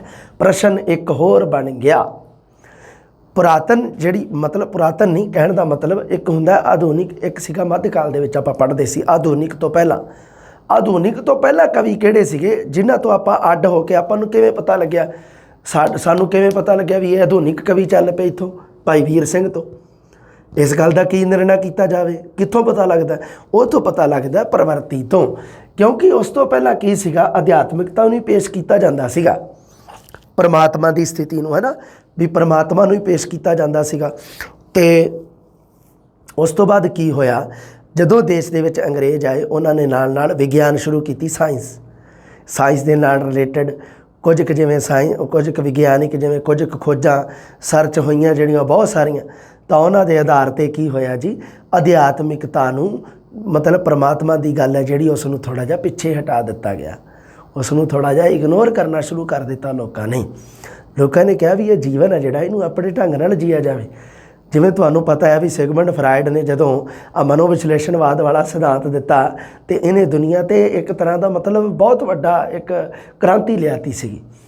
ਇੱਕ ਤੁਸੀਂ ਇੱਕ ਹੋਰ ਪੜ੍ਹਦੇ ਹੋ ਉਹ ਜਿਹੜਾ ਕਹਿੰਦਾ ਹੈ ਵੀ ਬੰਦੇ ਦੀ ਜਿਹੜੀ ਉਤਪੱਤੀ ਵਾਲਾ ਜਿਹੜਾ ਉਹ ਦੱਸਦਾ ਸਿਧਾਂਤ ਜਾਂ ਕੀ ਨਾਮ ਆ ਉਹਦਾ, ਨਿਊਟਨ ਦਾ ਫਿਰ ਨਿਯਮ ਆ ਗਿਆ ਇੱਕ, ਇਸ ਤਰ੍ਹਾਂ ਕਰਕੇ ਬੜੇ ਮਤਲਬ ਉਹਨਾਂ ਨੇ ਕਿਹਾ ਵੀ ਇਹ 'ਤੇ ਨਿਯਮ ਬਣੇ ਹੋਏ ਆ ਵੀ ਇਹਦੇ ਵਿੱਚ ਪਰਮਾਤਮਾ ਕਿੱਥੋਂ ਆ ਗਿਆ, ਕਿਹੜੀ ਚੀਜ਼ ਆ ਗਈ। ਮਤਲਬ ਉਹਨਾਂ ਦੇ ਹਿਸਾਬ ਨਾਲ ਇਹ ਆਧੁਨਿਕ ਬੰਦੇ ਦੇ ਹਿਸਾਬ ਨਾਲ ਆਧੁਨਿਕ ਬੰਦੇ ਦੀਆਂ ਉਲਝਣਾਂ ਹੋਰ ਹੋ ਗਈਆਂ। ਆਧੁਨਿਕ ਦੇ ਵਿੱਚ ਕੀ ਹੋਇਆ, ਸਾਮੰਤਵਾਦ ਯੁੱਗ ਖਤਮ ਹੋ ਗਿਆ, ਅੰਗਰੇਜ਼ਾਂ ਨੇ ਬਸਤੀਵਾਦੀ ਯੁੱਗ ਸ਼ੁਰੂ ਕੀਤਾ। ਆਧੁਨਿਕਤਾ ਦੇ ਵਿੱਚ ਜਿਹੜਾ ਉਹ ਜਾਗੀਰਦਾਰੀ ਜਿਹੜੀ ਪਰੰਪਰਾ ਸੀਗੀ ਅੰਗਰੇਜ਼ਾਂ ਨੇ ਆਣ ਕੇ ਬੰਦ ਕਰਤੀ। ਹੁਣ ਲੋਕ ਜਿਹੜੇ ਪਹਿਲਾਂ ਸੀਗੇ ਕਵੀ ਬਹੁਤ ਪ੍ਰਸਿੱਧ ਸੀ, ਉਹ ਜਾਗੀਰਦਾਰਾਂ ਵਾਸਤੇ ਕੋਈ ਗਾਉਂਦੇ ਹੁੰਦੇ ਸੀਗੇ, ਉਹਨਾਂ ਦੇ ਵਾਸਤੇ ਰਾਜਿਆਂ ਮਹਾਰਾਜਿਆਂ ਵਾਲਾ ਕੰਮ ਉਹਨਾਂ ਨੇ ਮਤਲਬ ਅੰਗਰੇਜ਼ਾਂ ਨੇ ਲਗਭਗ ਖਤਮ ਕੀਤਾ। ਉਹਨਾਂ ਨੇ ਸਿੱਖਿਆ ਨੂੰ ਆਧੁਨਿਕ ਬਣਾਇਆ। ਆਧੁਨਿਕ ਪੰਜਾਬੀ ਕਵਿਤਾ ਹੋ ਗਈ, ਜਿਹੜੀ ਕਵਿਤਾ ਹੋ ਗਈ, ਨਾਵਲ, ਨਾਟਕ, ਇਹ ਸਾਨੂੰ ਅੰਗਰੇਜ਼ਾਂ ਦੀ ਤਾਂ ਦੇਣ, ਛੋਟੀ ਕਹਾਣੀ, ਨਿੱਕੀ ਕਹਾਣੀ ਜਿਹਨੂੰ ਆਪਾਂ ਸ਼ਾਰਟ ਸਟੋਰੀ ਕਹਿੰਦੇ ਹਾਂ, ਅਤੇ ਇਕਾਂਗੀ ਹੋਇਆ, 1 ਐਕਟ ਪਲੇ ਜਿਹੜਾ, ਅਤੇ ਇਹ ਸਾਰੇ ਅੰਗਰੇਜ਼ਾਂ ਦੀ ਦੇਣ ਆਣ ਕੇ ਅੰਗਰੇਜ਼ਾਂ ਨੇ ਦਿੱਤੇ ਆ ਸਾਨੂੰ। ਅਤੇ ਸਾਡੇ ਕੋਲ ਕੀ ਸੀ ਲੈ ਦੇ ਕੇ, ਅਧਿਆਤਮਿਕਤਾ ਸੀਗੀ ਸਾਡੇ ਕੋਲ। ਤਾਂ ਸਾਡੇ ਕੋਲ ਅਧਿਆਤਮਿਕਤਾ ਦੇ ਨਾਲ ਭਰਪੂਰ ਗ੍ਰੰਥ ਸੀ। ਅਧਿਆਤਮਿਕਤਾ ਦੀਆਂ ਪ੍ਰਵਰਤੀਆਂ ਬਹੁਤ ਚੱਲ ਪਈਆਂ ਸੀ। ਉਸ ਤੋਂ ਪਹਿਲਾਂ ਕਿੱਸਾ ਕਾਵਿ ਦੇ ਵਿੱਚ ਵੀ ਅਧਿਆਤਮਿਕਤਾ ਲਿਆਤੀ ਸਾਡੇ ਲੋਕਾਂ ਨੇ। ਤਾਂ ਅੰਤ ਨੂੰ ਉਹਨਾਂ ਨੂੰ ਮਤਲਬ ਕੀ ਹੈ ਵੀ ਉਹਨਾਂ ਦੀ ਜਿਵੇਂ ਹੀਰ ਦਮੋਦਰ ਦੇ ਵਿੱਚ ਉਹਨਾਂ ਦੀ ਪਤਾ ਨਹੀਂ ਕਿਹੜਾ ਹੈਗਾ, ਉਹਦੇ ਵਿੱਚ ਰੂਹ ਨੂੰ ਮੱਕੇ ਜਾਂਦਾ ਦਿਖਾਤਾ, ਉਹਨਾਂ ਦੀਆਂ ਰੂਹਾਂ ਨੂੰ। ਸੋ ਮੱਕੇ ਵੱਲ ਜਾਣਾ ਅਧਿਆਤਮਿਕਤਾ, ਕਿਉਂਕਿ ਮੱਕਾ ਜਿਹੜਾ ਇੱਕ ਧਾਰਮਿਕ ਸਥਲ ਹੈ। ਅੰਤ ਦੇ ਵਿੱਚ ਉਹਨੂੰ ਹੋਣੀ ਦੇ ਅਧੀਨ ਕਰ ਦੇਣਾ, ਵੀ ਇਹ ਤਾਂ ਹੋਣੀ ਸੀ, ਕਰਮਾਂ ਦੇ ਅਧੀਨ ਕਰ ਦੇਣਾ। ਆਪਾਂ ਕਿਸੇ ਗੱਲ ਨੂੰ ਆਪਣੇ ਕਰਮਾਂ ਦੇ ਅਧੀਨ ਕਰ ਦਿੰਦੇ ਹਾਂ ਤਾਂ ਇਹ ਆਪਣੇ 'ਤੇ ਅਧਿਆਤਮਿਕਤਾ ਭਾਰੀ ਹੈ ਵੀ ਆਪਾਂ ਉਸ ਚੀਜ਼ ਨੂੰ ਪਰਮਾਤਮਾ 'ਤੇ ਛੱਡਤਾ ਵੀ ਉਹਦਾ ਠੀਕ ਹੈ, ਜ਼ਰੂਰੀ ਹੈ, ਇਹ ਚੀਜ਼ਾਂ ਬਹੁਤ ਜ਼ਰੂਰੀ ਹੈ। ਜਦੋਂ ਮੈਂ ਆਪ ਸਟਰਗਲ ਦੇ ਦਿਨਾਂ ਦੇ ਵਿੱਚ ਸੀ ਤਾਂ ਮੈਂ ਵੀ ਬਹੁਤ ਮਤਲਬ ਐਵੇਂ ਹੁੰਦਾ, ਭਰੋਸਾ ਬੜਾ ਹੁੰਦਾ, ਤਾਂ ਮੇਰਾ ਵੀ ਇੱਕ ਰੱਬ ਹੈ ਆਪਦਾ। ਕਹਿਣ ਦਾ ਮਤਲਬ ਕੀ ਹੈ ਵੀ ਹਾਂ, ਜਿਹਦੀ ਜੋਤ ਸਾਰਿਆਂ ਲੋਕਾਂ ਦੇ ਵਿੱਚ ਹੈ। ਇੱਕ ਮਤਲਬ ਕੀ ਹੈ ਵੀ ਜਿਹੜਾ ਆਪਣੀ ਪਾਵਰ ਜਦੋਂ ਦਿਖਾਉਂਦਾ ਹੈ ਅਤੇ ਉਦੋਂ ਪਤਾ ਨਹੀਂ ਲੱਗਦਾ, ਹੈ ਨਾ। ਮਤਲਬ ਆਪਾਂ ਕਹਿ ਦਿੰਦੇ ਵੀ ਰੱਬ ਆ ਜਿਹੜਾ ਉਹ ਛੱਪਰ ਪਾੜ ਕੇ ਦੇ ਦਿੰਦਾ, ਸੋ ਇਹ ਹੋ ਜਾਂਦਾ, ਹੈ ਨਾ। ਇਹ ਚੀਜ਼ਾਂ ਨਾ ਜਿਹੜੀਆਂ ਇਹ ਮਹਿਸੂਸ ਕਰਨ ਨਾਲ ਹੁੰਦੀਆਂ। ਜਿਵੇਂ ਦਾ ਜੀਵਨ ਜੀਣ ਲੱਗ ਜਾਈਏ ਆਪਾਂ, ਉਵੇਂ ਦੇ ਜੀਵਨ ਹੋ ਜਾਂਦੇ ਆ ਸਾਡੇ, ਉਵੇਂ ਦਾ ਆਪਣੇ ਆਪ ਨੂੰ ਢਾਲ ਲੈਂਦਾ ਬੰਦਾ। ਅਤੇ ਹੁਣ ਇੱਥੇ ਕੀ ਸੀਗਾ ਵੀ ਉਦੋਂ ਜਿਹੜੀ ਸੀਗੀ ਰਹੱਸਵਾਦ ਤਾਂ ਸ਼ੁਰੂ ਤੋਂ ਹੀ ਚੱਲਦਾ ਆ ਰਿਹਾ। ਰਹੱਸ ਦਾ ਮਤਲਬ ਹੁੰਦਾ ਵੀ ਕੋਈ ਚੀਜ਼ ਸੀਕਰੇਟ ਆ, ਭੇਦ ਆ, ਕੋਈ ਗੁੱਝੀ ਹੋਈ ਆ, ਕੋਈ ਲੁਕੀ ਹੋਈ ਚੀਜ਼ ਆ। ਅਤੇ ਲੁਕਿਆ ਹੋਇਆ ਸਭ ਤੋਂ ਵੱਡੀ ਚੀਜ਼ ਕਿਹੜੀ ਸੀ? ਪਰਮਾਤਮਾ ਹੀ ਤਾਂ ਸੀ। ਪਰਮਾਤਮਾ ਦੀ ਖੋਜ ਸਰਚ ਹੀ ਤਾਂ ਸੀਗੀ ਰਹੱਸਵਾਦ। ਸੋ ਇਹ ਰਹੱਸਵਾਦ ਹੈ ਜਿਹੜਾ ਭਾਈ ਵੀਰ ਸਿੰਘ ਜੀ ਨੇ ਆਪ ਨਹੀਂ ਪੈਦਾ ਕੀਤਾ, ਇਹ ਪਹਿਲਾਂ ਤੋਂ ਚੱਲਿਆ ਆ ਰਿਹਾ ਸੀਗਾ, ਪਹਿਲਾਂ ਤੋਂ ਲਿਆ। ਗੁਰਬਾਣੀ ਦੇ ਵਿੱਚ ਵੀ ਰਹੱਸਵਾਦ ਹੈਗਾ, ਗੁਰਮਤਿ ਕਾਵਿ ਦੇ ਵਿੱਚ, ਸੂਫੀਆਂ ਦੇ ਵਿੱਚ ਤਾਂ ਸਭ ਤੋਂ ਵੱਡਾ ਰਹੱਸਵਾਦ। ਸੂਫੀਆਂ ਵਾਸਤੇ ਤਾਂ ਰਹੱਸਵਾਦ ਇੱਕ ਮਤਲਬ ਬਹੁਤ ਇੱਕ ਨੇੜੇ ਦੀ ਚੀਜ਼ ਹੈ, ਉਹਨਾਂ ਦੇ ਵਾਸਤੇ ਤਾਂ ਬਹੁਤ ਮਹੱਤਵਪੂਰਨ ਹੈ। ਉਹਦੇ ਤੋਂ ਬਿਨਾਂ ਸੂਫੀਵਾਦ ਦੀ ਕਲਪਨਾ ਨਹੀਂ ਕਰ ਸਕਦੇ ਆਪਾਂ, ਰਹੱਸਵਾਦ ਤੋਂ ਬਿਨਾਂ, ਤਸੱਵੁਫ ਜਿਹਨੂੰ ਆਪਾਂ ਕਹਿ ਦਿੰਦੇ। ਅਤੇ ਭਾਈ ਵੀਰ ਸਿੰਘ ਨੇ ਉਸ ਪਰੰਪਰਾ ਨੂੰ ਅਪਣਾਇਆ, ਪਰ ਕਿਹੜੇ ਦੇ ਵਿੱਚ? ਨਵੀਨਤਮ ਲਹਿਜੇ ਵਿੱਚ, ਨਵੇਂ ਢੰਗ ਦੇ ਵਿੱਚ ਪ੍ਰਸਤੁਤ ਕੀਤਾ। ਹੁਣ ਇੱਕ ਪ੍ਰਸ਼ਨ ਇੱਥੇ ਕੀ ਬਣਦਾ ਦੋਸਤੋ, ਦੇਖੋ, ਪਰੰਪਰਾਗਤ ਰਹੱਸਵਾਦੀ ਕਵਿਤਾ ਵਿੱਚ ਅਧਿਆਤਮਿਕਤਾ ਨੂੰ ਨਵੀਨਤਮ ਲਹਿਜੇ ਵਿੱਚ ਪ੍ਰਸਤੁਤ ਕਿਸ ਪ੍ਰਵਰਤੀ ਵਿੱਚ ਕੀਤਾ ਗਿਆ ਜੀ? ਨਵ ਰਹੱਸਵਾਦੀ ਵਿੱਚ। ਪਰੰਪਰਾਵਾਦੀ ਰਹੱਸਵਾਦੀ ਜਿਹੜੀ ਪ੍ਰਵਰਤੀ ਸੀਗੀ, ਪਰੰਪਰਾਵਾਦੀ ਮਤਲਬ ਪੀੜ੍ਹੀ ਦਰ ਪੀੜ੍ਹੀ ਚੱਲੀ ਆ ਰਹੀ, ਉਹਨੂੰ ਕਹਿੰਦੇ ਆਪਾਂ ਪਰੰਪਰਾ। ਉਹ ਕਹਿੰਦਾ ਹੁੰਦਾ ਨਾ, ਪਰੰਪਰਾ, ਪ੍ਰਤਿਸ਼ਠਾ, ਅਨੁਸ਼ਾਸਨ, ਗੁਰੂਕੁਲ ਕੀ ਤੀਨ ਕਰਕੇ ਐਵੇਂ ਬੋਲਦਾ ਹੁੰਦਾ ਨਾ ਜਿਹੜਾ ਅਮਿਤਾਭ ਬੱਚਨ, ਕਿਹੜੀ ਚਾਹ ਮੁਹੱਬਤ ਏ ਫਿਲਮ ਦੇ ਵਿੱਚ ਕਹਿੰਦਾ ਨਾ, ਪਰੰਪਰਾ, ਪ੍ਰਤਿਸ਼ਠਾ, ਅਨੁਸ਼ਾਸਨ। ਤੇ ਉਹ ਪਰੰਪਰਾ ਜਿਹੜੀ ਮਤਲਬ ਸ਼ੁਰੂ ਤੋਂ ਚੱਲੀ ਆ ਰਹੀ ਹੈ ਜੀ, ਸਾਡੇ ਪਰੰਪਰਾ ਹੈ ਜੀ, ਅਸੀਂ ਇਹ ਕੰਮ ਕਰਦੇ ਆ ਰਹੇ ਹਾਂ ਸ਼ੁਰੂ ਤੋਂ। ਤੇ ਉਸ ਪਰੰਪਰਾ ਨੂੰ ਭਾਈ ਵੀਰ ਸਿੰਘ ਜੀ ਨੇ ਅਪਣਾਇਆ ਜ਼ਰੂਰ, ਪਰ ਉਹਨੂੰ ਨਵੇਂ ਲਹਿਜੇ ਦੇ ਵਿੱਚ ਅਪਣਾਇਆ, ਉਸ ਅਧਿਆਤਮਿਕਤਾ ਨੂੰ। ਹਾਂਜੀ, ਅੱਗੇ ਗੱਲ ਕਰਦੇ ਹਾਂ। ਇਸ ਧਾਰਾ ਦੇ ਕਵੀਆਂ ਦਾ ਵੇਰਵਾ ਦੇਖ ਲਓ ਜੀ। ਸਭ ਤੋਂ ਪਹਿਲਾਂ ਤੁਹਾਨੂੰ ਪਤਾ ਹੀ ਹੈ ਨਾਮ ਕਿਹਦਾ ਆਊਗਾ ਜਦੋਂ ਆਪਾਂ ਆਧੁਨਿਕ ਕਵੀਆਂ ਬਾਰੇ ਪੜ੍ਹਾਂਗੇ। ਸਭ ਤੋਂ ਪਹਿਲਾਂ ਨਾਮ ਆਊਗਾ ਭਾਈ ਵੀਰ ਸਿੰਘ ਜੀ ਦਾ। ਪੰਜਾਬੀ ਕਵਿਤਾ ਦਾ ਮੁੱਢ ਵੱਜਦਾ ਜੀ ਛੋਟੀਆਂ ਕਵਿਤਾਵਾਂ ਦਾ ਰਚੇਤਾ ਵਜੋਂ ਵੀ ਜਾਣਿਆ ਜਾਂਦਾ ਹੈ। ਤੁਸੀਂ ਕਈ ਪੜ੍ਹਦੇ ਆ, ਰਚੇਤਾ ਮਤਲਬ ਰਚਣ ਵਾਲਾ। ਛੋਟੀਆਂ ਕਵਿਤਾਵਾਂ ਦਾ ਵੱਡਾ ਕਵੀ, ਨਿੱਕੀਆਂ ਕਵਿਤਾਵਾਂ ਦਾ ਵੱਡਾ ਕਵੀ, ਛੋਟੀਆਂ ਕਵਿਤਾਵਾਂ ਦਾ ਰਚੇਤਾ। ਰਾਣਾ ਸੂਰਤ ਸਿੰਘ ਮਹਾਕਾਵਿ ਲਿਖਿਆ ਇਹਨੇ ਸਭ ਤੋਂ ਪਹਿਲਾਂ ਤਾਂ, ਮਹਾਕਾਵਿ। ਆਧੁਨਿਕ ਪੰਜਾਬੀ ਕਵਿਤਾ ਵਿੱਚ ਮਹਾਕਾਵਿ ਲਿਖਣ ਦੀ ਜਿਹੜੀ ਪਰੰਪਰਾ ਹੈ ਉਹ ਭਾਈ ਵੀਰ ਸਿੰਘ ਜੀ ਨੇ ਸ਼ੁਰੂ ਕੀਤੀ। ਰਾਣਾ ਸੂਰਤ ਸਿੰਘ, ਇਹਦੇ ਬਾਰੇ ਚਰਚਾ ਕਰਾਂਗੇ ਆਪਾਂ, ਤੁਸੀਂ ਚਿੰਤਾ ਨਹੀਂ ਕਰਨੀ ਕਿਸੇ ਗੱਲ ਦੀ, ਇਹਦੇ ਬਾਰੇ ਵੀ ਦੱਸਾਂਗੇ ਤੁਹਾਨੂੰ ਵੀ ਇਹ ਕੀ ਹੈ। ਫਿਲਹਾਲ ਨਾਮ ਚੇਤੇ ਰੱਖਣਾ। ਫਿਰ ਲਹਿਰਾਂ ਦੇ ਹਾਰ, ਮਟਕ ਹੁਲਾਰੇ, ਬਿਜਲੀਆਂ ਦੇ ਹਾਰ, ਪ੍ਰੀਤ ਵੀਣਾ, ਕੰਬ ਦੀ ਕਲਾਈ, 12 ਮਾਹ, ਕੰਤ ਮਹੇਲੀ, ਮੇਰੇ ਸਾਈਆਂ ਜੀਓ। ਮੇਰੇ ਸਾਈਆਂ ਜੀਓ ਨੂੰ ਭਾਰਤੀ ਸਾਹਿਤ ਅਕਾਦਮੀ ਪੁਰਸਕਾਰ ਮਿਲਿਆ ਸੀਗਾ, ਮੇਰੇ ਸਾਈਆਂ ਜੀਓ ਪੁਸਤਕ ਨੂੰ। ਆਦਿ ਉਸ ਦੀਆਂ ਮਹੱਤਵਪੂਰਨ ਰਚਨਾਵਾਂ ਜੀ। ਅਗਲੀ ਗੱਲ ਬੜੀ ਇੰਪੋਰਟੈਂਟ ਲਿਖੀ ਆ ਵੀ ਭਾਈ ਸਾਹਿਬ ਨੇ ਕੁਦਰਤ ਤੇ ਕਾਦਰ, ਕਾਦਰ ਹੁੰਦਾ ਪਰਮਾਤਮਾ, ਕੁਦਰਤ ਤੇ ਕਾਦਰ ਨੂੰ ਆਪਣੀ ਕਵਿਤਾ ਵਿੱਚ ਵੱਡੇ ਪੱਧਰ ਤੇ ਪੇਸ਼ ਕੀਤਾ। ਪ੍ਰਕਿਰਤੀ ਚਿੱਤਰਨ ਕਰਨਾ, ਰਹੱਸਵਾਦੀ ਅਨੁਭਵ ਉਸ ਦੀ ਕਵਿਤਾ ਦੇ ਖਾਸ ਲੱਛਣ ਹਨ। ਇਹ ਦੋਨੋਂ ਪ੍ਰਸ਼ਨ ਬਣਦੇ ਆ ਆਪਣੀ ਕਵਿਤਾ ਨੂੰ। ਕਵਿਤਾ ਵਿੱਚ ਵੱਡੇ ਪੱਧਰ ਤੇ ਕਿਹੜੀਆਂ ਚੀਜ਼ਾਂ, ਕਿਹੜੇ ਵਿਸ਼ੇ ਪੇਸ਼ ਕੀਤੇ ਆ? ਇੱਕ ਕੁਦਰਤ ਤੇ ਇੱਕ ਕਾਦਰ, ਕੁਦਰਤ ਤੇ ਪਰਮਾਤਮਾ। ਦੂਸਰਾ ਕਵਿਤਾ ਦੇ ਲੱਛਣ, ਕਵਿਤਾ ਦੀਆਂ ਵਿਸ਼ੇਸ਼ਤਾਵਾਂ ਕਿਹੜੀਆਂ ਕਿਹੜੀਆਂ। ਲੱਛਣ ਤੋਂ ਐ ਨਹੀਂ ਵੀ ਉਹਦੇ ਲੱਛਣ ਮਾੜੇ ਆ, ਉਹ ਨਹੀਂ ਗਾ। ਲੱਛਣ ਸ਼ਬਦ ਦੇ ਮਤਲਬ ਹੁੰਦਾ ਹੈ, ਲੱਛਣ ਦਾ ਮਤਲਬ ਹੁੰਦਾ ਵਿਸ਼ੇਸ਼ਤਾਵਾਂ, ਜਿਹਨੂੰ ਆਪਾਂ ਹਿੰਦੀ ਦੇ ਵਿੱਚ ਲਕਸ਼ਣ ਵੀ ਬੋਲਦੇ ਆ, ਹੈ ਨਾ, ਹਾਂ, ਵਿਸ਼ੇਸ਼ਤਾਵਾਂ। ਪ੍ਰਕਿਰਤੀ ਚਿੱਤਰਨ ਕਰਨਾ, ਪ੍ਰਕਿਰਤੀ ਦੇ ਨਾਲ ਰਿਲੇਟਡ, ਕਿਉਂਕਿ ਪ੍ਰਕਿਰਤੀ ਤੋਂ ਵੱਡਾ ਰਹੱਸਵਾਦ ਕੋਈ ਨਹੀਂ ਗਾ। ਪ੍ਰਕਿਰਤੀ, ਰਹੱਸਵਾਦੀ ਅਨੁਭਵ। ਗੁਰਬਾਣੀ ਇਸ ਚੀਜ਼ ਦਾ ਨਿਰਣਾ ਕਰਦੀ ਹੈ, ਡਿਸੀਜਨ ਕਰਦੀ ਹੈ, ਫਾਈਨਲ ਕਰਦੀ ਹੈ ਇਸ ਚੀਜ਼ ਨੂੰ। ਬਲਿਹਾਰੀ ਕੁਦਰਤ ਵਸਿਆ ਤੇਰਾ ਅੰਤ ਨਾ ਜਾਈ ਲਖਿਆ। ਉਹ ਬਲਿਹਾਰੀ ਜਿਹੜਾ, ਜਿਹਦੇ ਮੈਂ ਬਲਿਹਾਰ ਜਾਵਾਂ, ਵਾਰੇ ਵਾਰੇ ਜਾਵਾਂ, ਮਤਲਬ ਪਰਮਾਤਮਾ, ਉਹ ਕੁਦਰਤ ਦੇ ਵਿੱਚ ਵਾਸਾ ਕਰਦਾ ਹੈ। ਨਵ ਰਹੱਸਵਾਦੀ ਰੰਗਣ ਵਾਲੀਆਂ ਕਵਿਤਾਵਾਂ ਦੇਖ ਲਓ ਕਿਹੜੀਆਂ ਕਿਹੜੀਆਂ। ਆਹ ਨਵ ਰਹੱਸਵਾਦੀ ਦੇ ਨਾਲ ਸੰਬੰਧਿਤ ਹੈ। ਕੰਬ ਦੀ ਕਲਾਈ ਦੇ ਵਿੱਚੋਂ ਲਿਆ ਗਿਆ ਇਹ ਉਦਾਹਰਨ ਹੈ। ਮੇਰੇ ਛਿਪੇ ਰਹਿਣ ਦੀ ਚਾਹ ਤੇ ਛਿਪੇ ਤੁਰ ਜਾਣ ਦੀ। ਛਿਪਿਆ ਸ਼ਬਦ ਮਤਲਬ ਰਹੱਸਵਾਦੀ ਹੈ, ਛਿਪਿਆ ਸ਼ਬਦ ਆ ਰਿਹਾ। ਮੇਰੇ ਛਿਪੇ ਰਹਿਣ ਦੀ ਚਾਹ ਤੇ ਛਿਪੇ ਤੁਰ ਜਾਣ ਦੀ, ਹਾਏ ਪੂਰੀ ਹੁੰਦੀ ਨਾ ਮੈਂ ਤਰਲੇ ਲੈ ਰਿਹਾ। ਸੁਪਨੇ ਵਿੱਚ ਤੁਸੀਂ ਮਿਲੇ ਅਸਾਂ ਨੂੰ, ਅਸਾਂ ਧਾਗ ਗਲਵਕੜੀ ਪਾਈ। ਨਿਰਾ ਨੂਰ ਤੁਸੀਂ ਹੱਥ ਨਾ ਆਏ, ਸਾਡੀ ਕੰਬ ਦੀ ਰਹੀ ਕਲਾਈ। ਨਿਰਾ ਨੂਰ ਹੋਣਾ, ਛਿਪ ਜਾਣਾ, ਇਹ ਰਹੱਸਵਾਦੀ ਪ੍ਰਵਰਤੀ ਦੇ ਚਿੰਨ੍ਹ ਹੈ।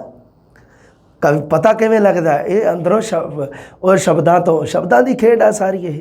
ਉਸ ਚੀਜ਼ 'ਤੇ ਜਦੋਂ ਆਪਾਂ ਉਸ ਚੀਜ਼ ਨੂੰ ਪੜ੍ਹਦੇ ਹਾਂ ਉਦੋਂ ਸਾਡੇ ਮਨ ਦੇ ਵਿੱਚ ਕੀ ਖਿਆਲ ਆਉਂਦਾ, ਉਹਦੇ ਆਧਾਰ 'ਤੇ ਸਾਨੂੰ ਪਤਾ ਲੱਗਦਾ ਇਹ ਰਹੱਸਵਾਦੀ ਕਿਵੇਂ ਆ। ਦੇਖੋ ਵੀ ਮੇਰੇ ਛਿਪੇ ਰਹਿਣ ਦੀ ਚਾਹ ਤੇ ਛਿਪੇ ਤੁਰ ਜਾਣ ਦੀ, ਹਾਏ ਪੂਰੀ ਹੁੰਦੀ ਨਾ ਮੈਂ ਤਰਲੇ ਲੈ ਰਿਹਾ।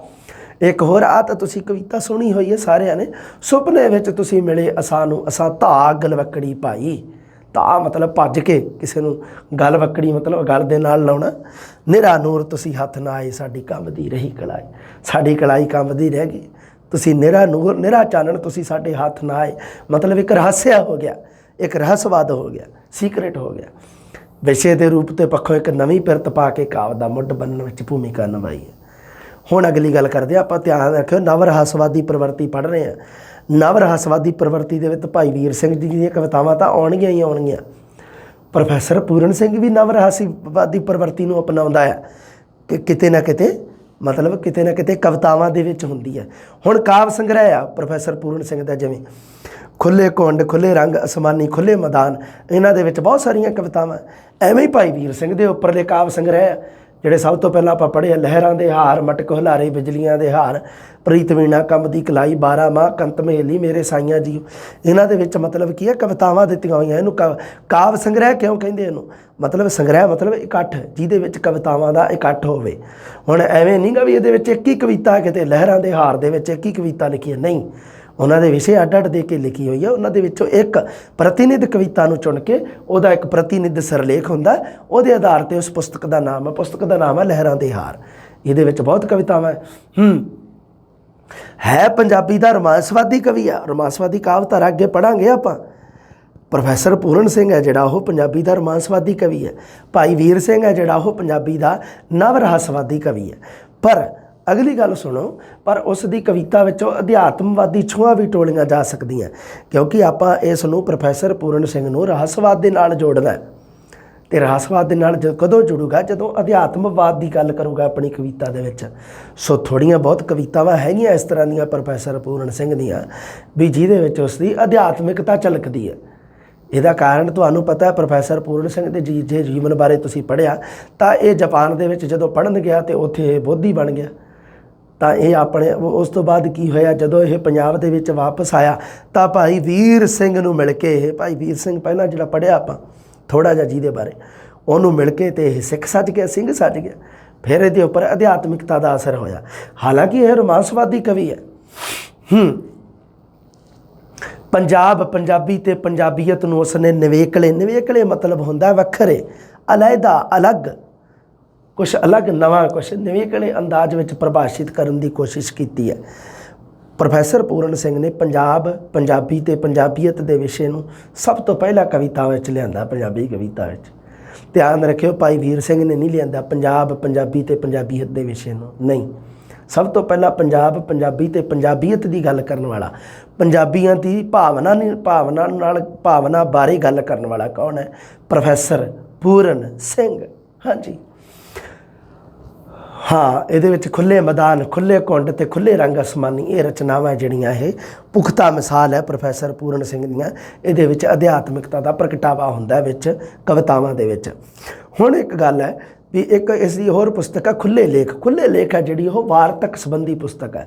ਉਹਦੇ ਵਿੱਚ ਵਾਰਤਕ ਲਿਖੇ ਹੋਏ, ਲੇਖ ਲਿਖੇ ਹੋਏ ਆ, ਖੁੱਲ੍ਹੇ ਲੇਖ। ਧਿਆਨ ਰੱਖਿਓ, ਕਵਿਤਾ ਵਿੱਚ ਗੁਰਮਤਿ ਫਲਸਫੇ ਨੂੰ ਪਛਾਣਦੇ ਆ, ਨਵ ਰਹੱਸਵਾਦੀ ਪ੍ਰਵਿਰਤੀ ਦੇ ਨਾਲ ਸੰਬੰਧਿਤ ਕੀਤਾ ਜਾਂਦਾ। ਜਿਵੇਂ ਪ੍ਰੋਫੈਸਰ ਪੂਰਨ ਸਿੰਘ ਦੀ ਕਵਿਤਾ ਵਿਚਲੀ ਰਹੱਸਵਾਦੀ ਅਨੁਭੂਤੀ ਦਾ ਆਧਾਰ ਬਿੰਦੂ ਹੈ ਗੁਰਮਤਿ ਵਿਚਾਰਧਾਰਾ। ਪ੍ਰੋਫੈਸਰ ਪੂਰਨ ਸਿੰਘ ਦੀ ਕਵਿਤਾ ਵਿਚਲੀ ਰਹੱਸਵਾਦੀ ਅਨੁਭੂਤੀ ਦਾ ਆਧਾਰ ਗੁਰਮਤਿ ਵਿਚਾਰਧਾਰਾ ਹੈ, ਅਤੇ ਭਾਈ ਵੀਰ ਸਿੰਘ ਦੀ ਰਹੱਸਵਾਦੀ ਅਨੁਭੂਤੀ ਦਾ ਆਧਾਰ ਕੁਦਰਤ ਅਤੇ ਕਾਦਰ ਹੈ। ਧਿਆਨ ਰੱਖਿਓ ਥੋੜ੍ਹਾ ਜਿਹਾ, ਗੁਰਮਤਿ ਵਿਚਾਰਧਾਰਾ ਦਾ ਹਾਲਾਂਕਿ ਪ੍ਰਭਾਵ ਹੈ ਭਾਈ ਵੀਰ ਸਿੰਘ ਜੀ 'ਤੇ, ਪਰ ਉਹ ਜ਼ਿਆਦਾ ਗੱਲ ਕਿਹਦੀ ਕਰਦੇ ਆ? ਕੁਦਰਤ ਦੀ ਗੱਲ ਜ਼ਿਆਦਾ ਕਰਦੇ ਆ ਅਤੇ ਕਾਦਰ ਦੀ ਗੱਲ ਕਰਦੇ ਆ। ਇੱਥੇ ਕੀ ਹੈ? ਗੁਰਮਤਿ ਵਿਚਾਰਧਾਰਾ ਮਤਲਬ ਸਾਡੇ ਗੁਰੂਆਂ ਦੀ ਅਪਣਾਈ ਹੋਈ, ਗੁਰਮਤਿ ਵੱਲੋਂ ਦਿੱਤੀ ਸੇਧ ਅਨੁਸਾਰ ਪਰਮਾਤਮਾ ਨੂੰ ਖੁਸ਼ ਕਰਨ ਵਾਸਤੇ ਕਰਮਕਾਂਡਾਂ ਨੂੰ ਉਹ ਬੇਲੋੜਾ ਦੱਸਦਾ ਹੈ। ਬੇਲੋੜਾ ਮਤਲਬ ਜਿਸ ਚੀਜ਼ ਦੀ ਕੋਈ ਲੋੜ ਨਾ ਹੋਵੇ, ਕੋਈ ਜ਼ਰੂਰਤ ਨਾ ਹੋਵੇ। ਗੁਰਮਤਿ ਦੇ ਵਿੱਚ ਮਤਲਬ ਗੁਰਬਾਣੀ ਦੇ ਵਿੱਚ ਥਾਂ ਥਾਂ 'ਤੇ ਇਸ ਤਰ੍ਹਾਂ ਦੇ ਉਦਾਹਰਨ ਤੁਹਾਨੂੰ ਮਿਲ ਜਾਣਗੇ ਕਿ ਉਹ ਕਰਮਕਾਂਡਾਂ ਤੋਂ ਜਿਵੇਂ ਮਤਲਬ ਕੀ ਹੈ ਵੀ ਵਰਜਿਆ ਹੈ, ਸਾਡੇ ਗੁਰੂਆਂ ਨੇ ਸਾਨੂੰ ਵੀ ਕਰਮਕਾਂਡ ਨਹੀਂ ਕਰਨੇ, ਐਵੇਂ ਕਿਸੇ ਦੇ ਅੱਗੇ ਜੋਤ ਨਹੀਂ ਜਗਾ ਦੇਣੀ, ਐਵੇਂ ਕਿਸੇ ਦੇ ਅੱਗੇ ਜਾ ਕੇ ਮੱਥਾ ਨਹੀਂ ਟੇਕ ਦੇਣਾ, ਪਰਮਾਤਮਾ ਦੇ ਅੱਗੇ ਸਿਰ ਝੁਕਾਉਣਾ। ਤੁਸੀਂ ਕਹਿਣ ਦਾ ਮਤਲਬ ਕੀ ਹੈ? ਇਹਨਾਂ ਨੂੰ ਕਿਹਾ ਜਾਂਦਾ ਇਹ ਗੁਰਮਤਿ ਤੇ ਫਲਸਫੇ ਹੈ। ਕੋਈ ਕਰਮਕਾਂਡ ਨਹੀਂ ਕਰੀ ਜਾਣਾ। ਬ੍ਰਤ ਦਾ ਲਿਖਿਆ ਹੋਇਆ ਵੀ ਬ੍ਰਤ ਨਹੀਂ, ਮਤਲਬ ਇਸ ਤਰ੍ਹਾਂ ਦੇ ਇਹ ਜਿਹੜੀਆਂ ਚੀਜ਼ਾਂ ਨਹੀਂ ਕਰਨੀਆਂ। ਕਾਰਨ ਕੀ ਇਹਦੇ ਪਿੱਛੇ ਵੀ ਇਹ ਮਤਲਬ ਇੱਕ ਸਮਝਾਉਣ ਦੇ ਤਰੀਕੇ ਆ, ਵਿਧੀਆਂ ਇਹ, ਢੰਗ ਹੈ, ਪ੍ਰਕਾਰ ਹੈ। ਇਹ ਉਵੇਂ ਹੀ ਰੱਖਿਆ, ਉਵੇਂ ਹੀ ਉਹਦੇ ਬਾਰੇ ਵੀ ਦੱਸਿਆ ਹੋਇਆ ਵੀ ਚਾਹੇ ਤੁਸੀਂ ਲੱਖਾਂ ਹੀ ਹੱਜ ਕਰੀ ਜਾਓ, ਲੱਖਾਂ ਹੀ ਤੁਸੀਂ ਜ਼ਕਾਤ ਦਾਨ ਦੇਈ ਜਾਓ, ਲੱਖਾਂ ਹੀ ਤੁਸੀਂ ਭਾਵੇਂ ਯਾਤਰਾ ਕਰ ਲਓ ਕਿਸੇ ਵੀ ਤੀਰਥ ਸਥਾਨ ਦੀ, ਪਰ ਜੇ ਤੁਹਾਡੇ ਮਨ ਦੇ ਅੰਦਰ ਮੈਲ ਆ ਤਾਂ ਫਿਰ ਉਹ ਵਿਅਰਥ ਹੈ। ਤੁਹਾਡੀ ਯਾਤਰਾ ਕੀਤੀ ਹੈ ਕਰਮਕਾਂਡਾਂ ਤੋਂ ਮੁਕਤ ਹੋਣ ਵਾਸਤੇ। ਆਹ ਦੇਖੋ, ਪ੍ਰੋਫੈਸਰ ਪੂਰਨ ਸਿੰਘ ਕਹਿੰਦਾ, ਆਵੀਂ ਤੂੰ ਰੱਬਿਆ ਮੇਰਿਆ, ਵਹਿਲਾ ਵਹਿਲਾ ਆਵੀਂ, ਤੇ ਸੱਟੀ ਪਰੇ ਹੱਥ ਮੇਰੇ ਵਿੱਚੋਂ ਖੋਹ ਕੇ, ਇਹ ਘੰਟੀਆਂ ਇਹ ਟੱਲੀਆਂ। ਗੁਰਦੁਆਰਿਆਂ ਦੇ ਵਿੱਚ, ਮੰਦਿਰਾਂ ਦੇ ਵਿੱਚ, ਮਸਜਿਦਾਂ ਦੇ ਵਿੱਚ ਇੱਥੇ ਕੀ ਹੁੰਦਾ? ਮਤਲਬ ਧਾਰਮਿਕ ਸਥਲਾਂ ਦੀ ਗੱਲ ਕਰ ਰਿਹਾ ਮੈਂ। ਧਾਰਮਿਕ ਸਥਲਾਂ 'ਤੇ ਕੋਈ ਵੀ ਧਾਰਮਿਕ ਸਥਲ ਹੈ, ਉੱਥੇ ਕੀ ਹੁੰਦੀਆਂ? ਘੰਟੀਆਂ ਟੱਲੀਆਂ, ਪਰਮਾਤਮਾ ਨੂੰ ਮਤਲਬ ਕੀ ਹੈ ਵੀ ਜਗਾਉਣ ਵਾਸਤੇ। ਤਾਂ ਉਹ ਕੀ ਕਹਿੰਦਾ? ਪ੍ਰੋਫੈਸਰ ਪੂਰਨ ਸਿੰਘ ਕਹਿੰਦਾ ਵੀ ਹੇ ਪਰਮਾਤਮਾ ਤੂੰ ਆ, ਮੇਰੇ ਹੱਥੋਂ ਇਹ ਖੋਹ ਕੇ ਇਹ ਚੀਜ਼ਾਂ ਸਿੱਟ, ਕਹਿੰਦਾ ਵੀ ਮੇਰੇ ਤੋਂ ਬਰਦਾਸ਼ਤ ਨਹੀਂ ਹੁੰਦੀਆਂ ਇਹ ਚੀਜ਼ਾਂ, ਵੀ ਤੈਨੂੰ ਮਿਲਣ ਵਾਸਤੇ ਇਹਨਾਂ ਦੀ ਕੀ ਲੋੜ ਹੈ, ਵੀ ਤੂੰ ਆ ਕੇ ਅਤੇ ਇਹਨਾਂ ਤੋਂ ਇਹ ਮਤਲਬ ਇਹ ਜਿਹੜੇ ਕਰਮਕਾਂਡ ਹੋ ਰਹੇ ਆ, ਮਤਲਬ ਕੀ ਹੈ ਇਸ ਚੀਜ਼ ਤੋਂ ਮੈਨੂੰ ਬਚਾ।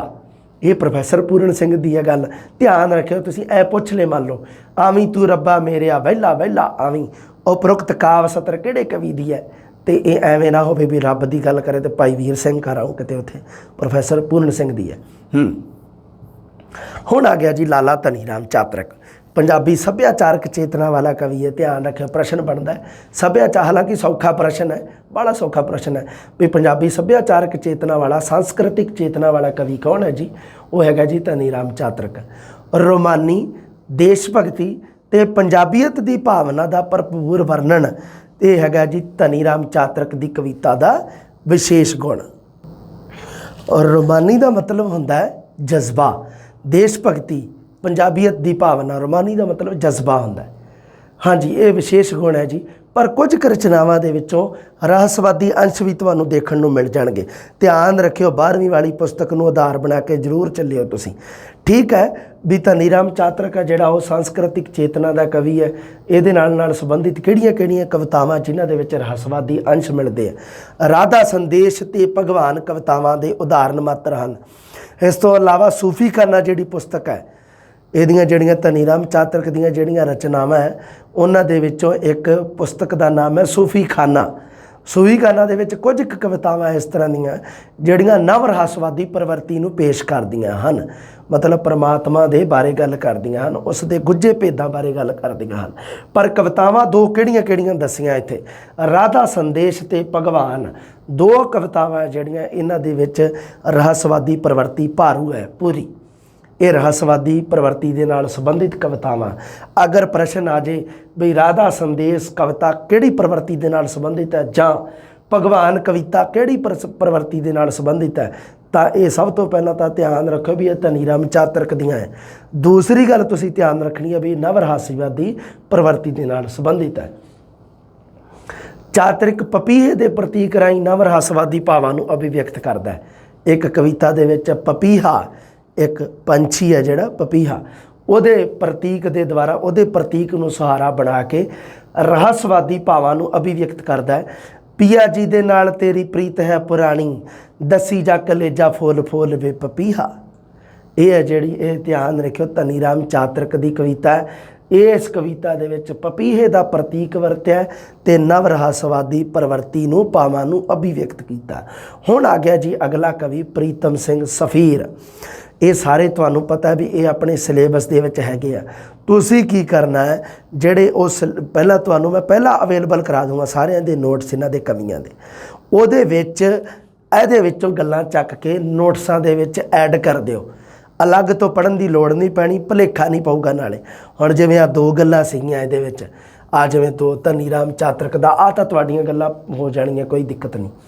ਆਹ ਰਾਧਾ ਸੰਦੇਸ਼ ਤੇ ਭਗਵਾਨ ਨਵ ਰਹੱਸਵਾਦੀ ਕਵਿਤਾ ਦੇ ਨਾਲ ਸੰਬੰਧਿਤ ਕਵਿਤਾਵਾਂ ਹਨ। ਉਸ ਤੋਂ ਬਾਅਦ ਇੱਕ ਪਪੀਹੇ ਦੇ ਪ੍ਰਤੀਕ ਰਾਹੀਂ ਨਵ ਰਹੱਸਵਾਦੀ ਪ੍ਰਵਰਤੀ ਨੂੰ ਅਭਿਵਿਅਕਤ ਕੀਤਾ ਹੈ। ਪੀਆ ਜੀ ਦੇ ਨਾਲ ਤੇਰੀ ਪ੍ਰੀਤ ਹੈ ਪੁਰਾਣੀ, ਦਸੀ ਜਾ ਕਲੇਜਾ ਫੁੱਲ ਫੁੱਲ ਵੇ ਪਪੀਆ। ਆਹ ਦੋ ਗੱਲਾਂ ਧਨੀ ਰਾਮ ਚਾਤਰਕ ਵਾਲੇ ਉਹਦੇ ਵਿੱਚ ਐਡ ਕਰ ਦਿਓ। ਆਪਣੇ ਹਿਸਾਬ ਨਾਲ ਪੇਜ ਤੁਸੀਂ ਨਵੇਂ ਐਡ ਕਰ ਲਓ, ਵਿੱਚ ਕੋਈ ਦਿੱਕਤ ਨਹੀਂ ਹੈ। ਹਾਂ, ਪ੍ਰੀਤਮ ਸਿੰਘ ਸਫੀਰ ਜੱਜ ਰਿਹਾ ਵਾ ਪ੍ਰੀਤਮ ਸਿੰਘ ਸਫੀਰ। ਪ੍ਰੇਮ ਕ੍ਰਾਂਤੀ ਤੇ ਰਹੱਸ ਤਿੰਨ ਮੁੱਖ ਵਿਸ਼ੇ ਹੈ ਕਵਿਤਾ ਦੇ ਵਿੱਚ ਪੇਸ਼ ਕੀਤੇ ਹੋਏ। ਪ੍ਰੇਮ ਕ੍ਰਾਂਤੀ ਰਹੱਸ, ਪ੍ਰੇਮ ਕ੍ਰਾਂਤੀ ਰਹੱਸ, ਇਹ ਤਿੰਨ ਵਿਸ਼ੇ ਪੇਸ਼ ਕੀਤੇ ਆ। ਕਿਸ ਬੰਦੇ ਨੇ? ਇਹ ਕੀਤੇ ਆ ਪ੍ਰੋਫੈਸਰ ਪ੍ਰੀਤਮ ਸਿੰਘ ਸਫੀਰ ਨੇ। ਤਿੰਨ ਵਿਸ਼ੇ, ਕ੍ਰਾਂਤੀਕਾਰੀ ਤੇ ਰੋਮਾਂਸਵਾਦੀ ਰੰਗ ਦੀਆਂ ਕਵਿਤਾਵਾਂ ਦੀ ਸਿਰਜਣਾ ਉਹ ਅੰਤਲੇ ਪੜਾਅ 'ਤੇ ਕਰਦਾ ਹੈ, ਆਪਣੀ ਜੀਵਨ ਦੇ ਅੰਤਿਮ ਪੜਾਅ 'ਤੇ, ਜਦੋਂ ਉਹ ਕਵਿਤਾਵਾਂ ਦੀ ਮਤਲਬ ਕਿ ਰਚਨਾ ਖਤਮ ਕਰ ਦਿੰਦਾ ਲਿਖਣੀ। ਆਦ ਜੁਗਾਦ ਗੁਰ ਗੋਬਿੰਦ ਸਰਬ ਕਲਾ ਅਪਾਰ ਅਨੂਪ ਅਨਕ ਵਿਸਥਾਰ ਅਗਮ ਅਗੋਚਰ, ਇਹ ਸਾਰੀਆਂ ਇਹ ਜਿਹੜੀਆਂ ਹੈਗੀਆਂ ਇਹ ਵਰਣਨਯੋਗ ਪੁਸਤਕਾਂ ਇਹਦੀਆਂ। ਸਫੀਰ ਨੇ ਆਪਣੀ ਕਵਿਤਾ ਵਿੱਚ ਅਧਿਆਤਮਵਾਦ ਨੂੰ ਬਹੁਤ ਉੱਚਾ ਸਥਾਨ ਦਿੱਤਾ ਹੈ। ਨਿੱਜੀ ਪਿਆਰ ਨੂੰ ਵੀ ਰਹੱਸਵਾਦੀ ਢੰਗ ਵਿੱਚ ਢਾਲਿਆ ਹੈ ਤੇ ਗੁਰਬਾਣੀ ਦੇ ਹਵਾਲਿਆਂ ਤੋਂ ਸੇਧ ਲੈ ਕੇ ਰਹੱਸਵਾਦੀ ਵਿਚਾਰ ਪ੍ਰਗਟਾਏ ਹਨ। ਪ੍ਰਸ਼ਨ ਬਹੁਤ ਔਖਾ ਬਣ ਸਕਦਾ ਹੈ ਇੱਥੇ। ਨਵ ਰਹੱਸਵਾਦੀ ਪ੍ਰਵਰਤੀ ਨੂੰ ਨਿੱਜੀ ਪਿਆਰ, ਨਵ ਰਹੱਸਵਾਦੀ ਪ੍ਰਵਰਤੀ ਵਿੱਚ ਨਿੱਜੀ ਪਿਆਰ ਨੂੰ ਪੇਸ਼ ਕਰਨ ਵਾਲਾ ਕਵੀ ਕਿਹੜਾ? ਤਾਂ ਅਗਰ ਇਹ ਪ੍ਰਸ਼ਨ ਆ ਜੇ ਇੱਥੋਂ ਬਣ ਕੇ ਤੇ ਤੁਸੀਂ ਮੈਨੂੰ ਪਤਾ ਪ੍ਰੋਫੈਸਰ ਮੋਹਨ ਸਿੰਘ ਘਰ ਆਓਗੇ। ਪ੍ਰੀਤਮ ਸਿੰਘ ਸਫੀਰ नहीं करना, क्योंकि प्रोफैसर मोहन सिंह अपने निजी प्यार तो प्रभावित होकर कविता लिखनी शुरू करता है। प्रोफैसर मोहन सिंह जिहड़ा पढ़ते हैं आप भी वो की करता है, बसंत नाम की एक कविता लिखता है। बसंत नाम की मुटियार नाल उहदा विआह हुंदा है ते वो बसंत है जिहड़ी कुड़ी है उहदी डैथ हो जाती है।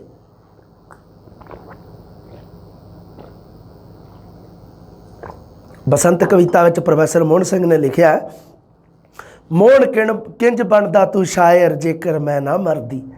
तो ये मतलब की है भी ਉਹਦੇ ਵਿੱਚ दस रहा भी मैं अपनी पत्नी तो प्रभावित होया, ਉਹਦੇ अपने निजी प्यार तो प्रभावित होया, ਉਹਦੇ ਵਿਛੋੜੇ तो कह लो, तो विछोड़ा प्यार दे विच ही आउंदा।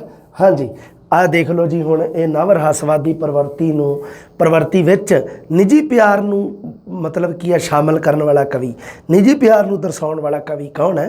ये हैगा प्रीतम सिंह सफीर। देख मिट्टी दे कणकिਆਂ ਨੂੰ, देख अपने रिश्तिਆਂ ਨੂੰ पछाण, हवा विच कहंदे हन हुंदा है पानी नज़र आउंदा नहीं, इस तरह कुछ आत्मा नूं जाण। ये देख लो तुसीं, ये हुण नव रहस्यवादी प्रवृत्ति है, क्योंकि आधुनिक कवि है तो नव रहस्यवादी होगा इसदा, है ना। ये तुसीं ध्यान दे विच रखना। उदाहरण जिवें हवा विच कहंदे आ भी पानी हुंदा है तो पानी पर वो नज़र नहीं आता, इवें ही कुछ इस तरह आत्मा नूं जाण। आत्मा के रहस्य बारे गल कीती है, आत्मा की जदों गल करदे उदों परमात्मा की गल नाल ही आ जाती है ना। सो ये जिहड़ा नव रहस्यवादी प्रवृत्ति है, निजी प्यार नूं भी इन्हें अभिव्यक्त किया है।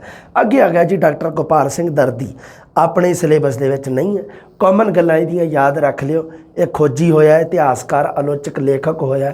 चना दी सवेर, हनेरे सवेरे, अनहद नाद, चानण दा पहाड़, ये है जी वो चानण दा पहाड़ कविता में उसने श्री गुरु नानक देव जी नूं अते मर्द का चेला विच श्री गुरु गोबिंद सिंह जी नूं सिमरिया है।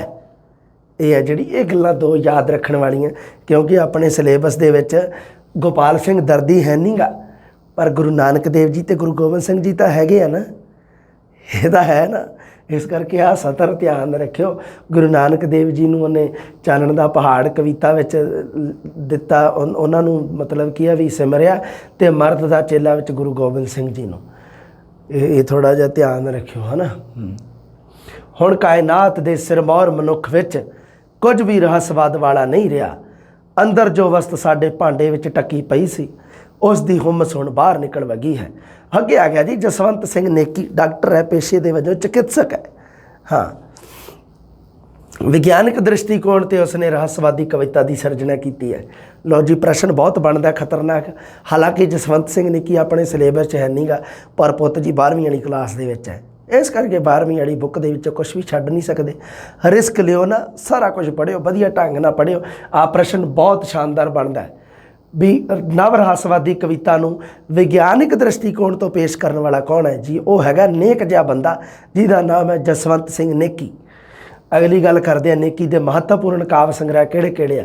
असले दे ओले, ए मेरे संसे, ए मेरे गीत, सिमरती दी किरण तो पहला, करुणा दी छोह तो मगरों, प्रतिबिंबां दे सरोवर विचों।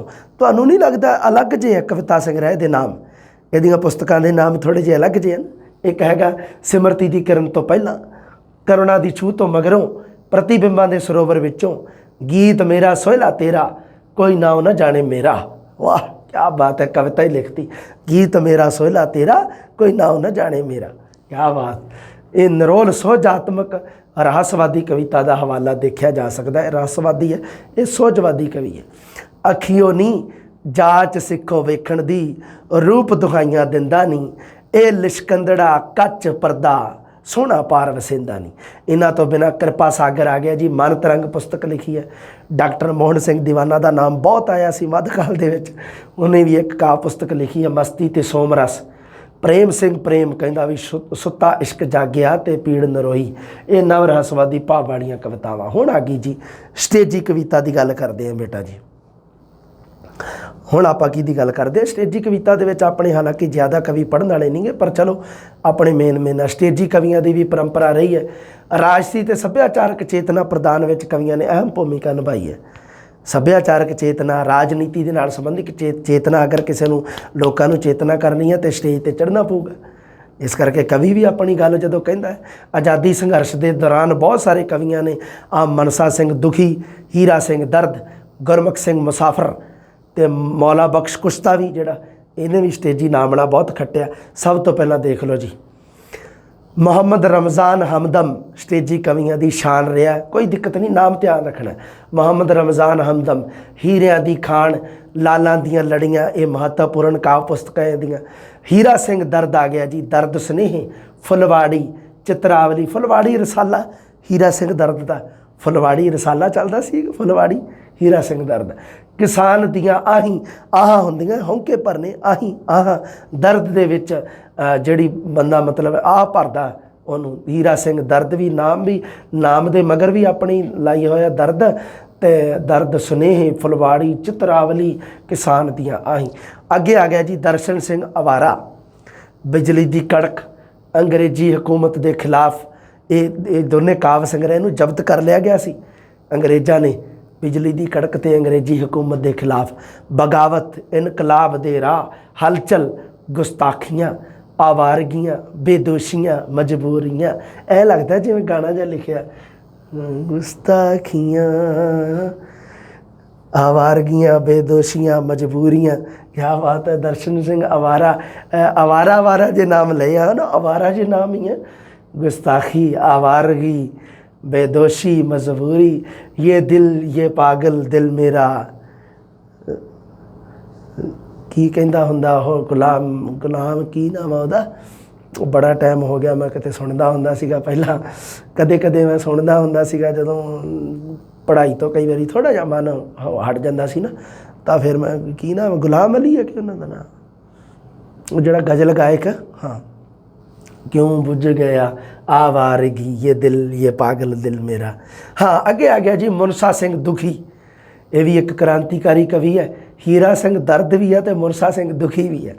गदर दी गूंज, ਉਹਦੀਆਂ ਕਵਿਤਾਵਾਂ ਛਪਦੀਆਂ ਰਹੀਆਂ ਜੀ। ਗਦਰ ਦੀ ਗੂੰਜ ਦੇ ਵਿੱਚ ਪ੍ਰੇਮ ਕਾਂਗਾ, ਪ੍ਰੇਮ ਬਾਂਗਾ, ਪ੍ਰੇਮ ਚਾਂਗਾ, ਦੁੱਖ ਹਰਨ ਪ੍ਰਕਾਸ਼। ਹਾਂ ਠੀਕ ਹੈ, ਦੁਖੀ ਹੋਇਆ ਬੰਦਾ ਪਾਂਗਾ ਵੀ ਮਾਰਦਾ, ਬਾਂਗਾ ਵੀ ਮਾਰਦਾ ਤੇ ਛਾਂਗਾ ਵੀ ਮਾਰਦਾ। ठीक है, सही है, कोई दिक्कत नहीं। हाँ, दुख हरन प्रकाश, दुखी दुख आ ही गया, सौखा ही है काम। तो हुण आ गया जी तेजा सिंह साबर। तेजा सिंह साबर ने लिखियां परछावें, यादगार, मन मंदिर। विधाता सिंह तीर ने तीर तरंग, अणियाले तीर, तरु भगत, बचन विलास, नल दमयंती, नवे निशाने, दशमेश दर्शन, गूंगे गीत। आस्टेजी शायर रहे हुए। अगे आ गया जी फिरोजदीन सरफ, बाबू फिरोजदीन सरफ। मैनूं लगदा सैकंड ग्रेड दे विच तां इह दित्ता होया, फस्ट ग्रेड ਦੇ ਵਿੱਚ ਨਹੀਂ ਧਿਆਨ ਮੈਨੂੰ ਦਿੱਤਾ ਕਿ ਨਹੀਂ, ਦੇਖ ਲਿਓ ਮਾੜਾ ਜਿਹਾ। ਬਾਬੂ ਫਿਰੋਜ਼ਦੀਨ ਸਰਫ ਆਪਾਂ ਨੂੰ ਪੜ੍ਹਨਾ ਪਊਗਾ, ਬਹੁਤ ਇੰਪੋਰਟੈਂਟ ਕਵੀ ਹੈ।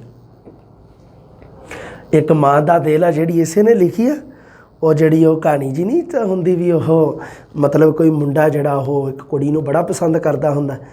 ਇੱਕ ਗੱਲ ਜੀ ਤੁਸੀਂ ਸੁਣੀ ਹੋਣੀ ਆ, ਅਤੇ ਉਹ ਕੁੜੀ ਉਹਨੂੰ ਕਹਿੰਦੀ ਆ ਵੀ ਜੇ ਤੂੰ ਮੈਨੂੰ ਇੰਨਾ ਹੀ ਪਸੰਦ ਕਰਦਾ ਤਾਂ ਮੇਰੇ ਵਾਸਤੇ ਇੱਕ ਗਿਫਟ ਲੈ ਕੇ ਆ।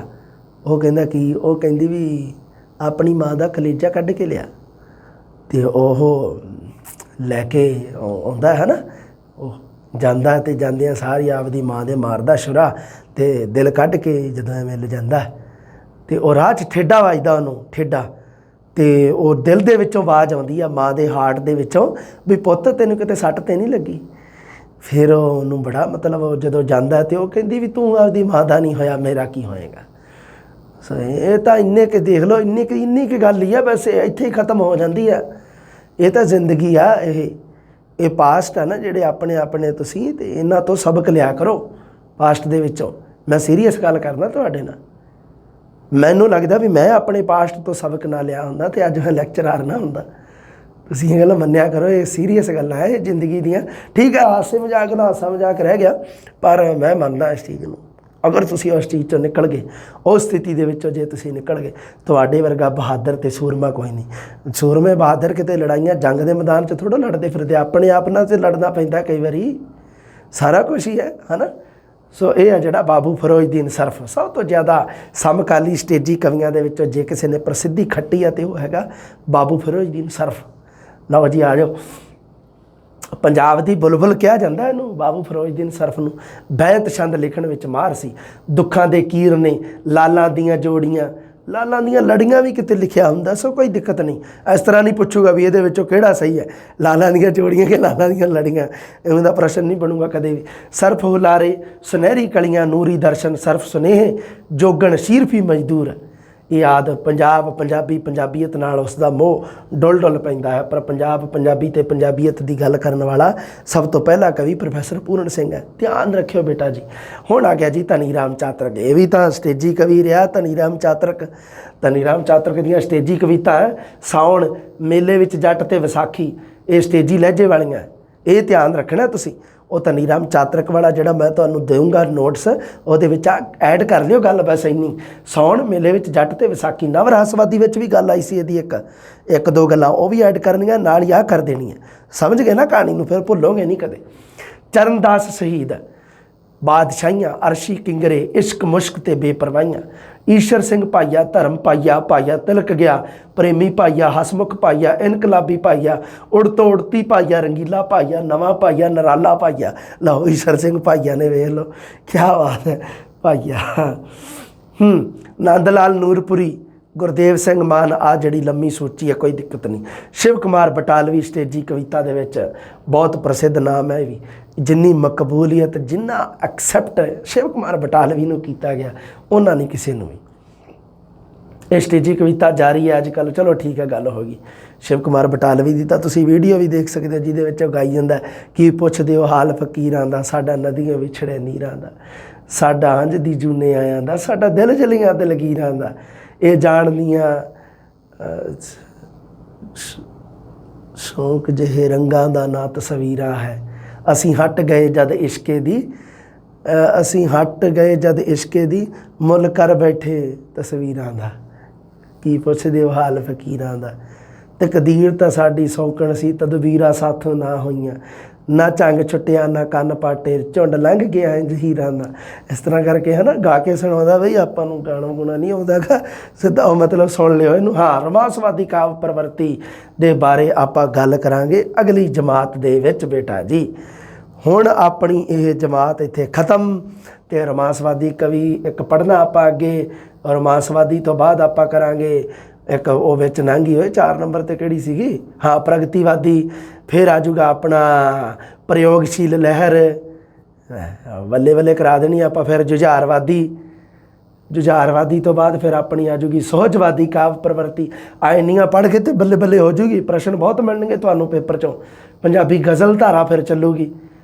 ਫਿਰ ਪੰਜਾਬ ਸੰਕਟ ਸੰਬੰਧੀ ਕਵਿਤਾ ਪੜ੍ਹਨੀ ਆਪਾਂ, ਲਓ ਬੱਲੇ ਬੱਲੇ ਕਰਾ ਦੇਣੀ ਹੈ। ਸਮਕਾਲੀ ਪੰਜਾਬੀ ਕਵਿਤਾ 'ਤੇ ਗੱਲ ਖਤਮ ਹੋਣੀ ਮੇਰੇ ਹਿਸਾਬ ਨਾਲ ਆਪਣੀ। ਪਾਕਿਸਤਾਨੀ ਪੰਜਾਬੀ ਕਵਿਤਾ ਤਾਂ ਨਹੀਂ ਆਪਾਂ ਪੜ੍ਹਨੀ ਗੀ।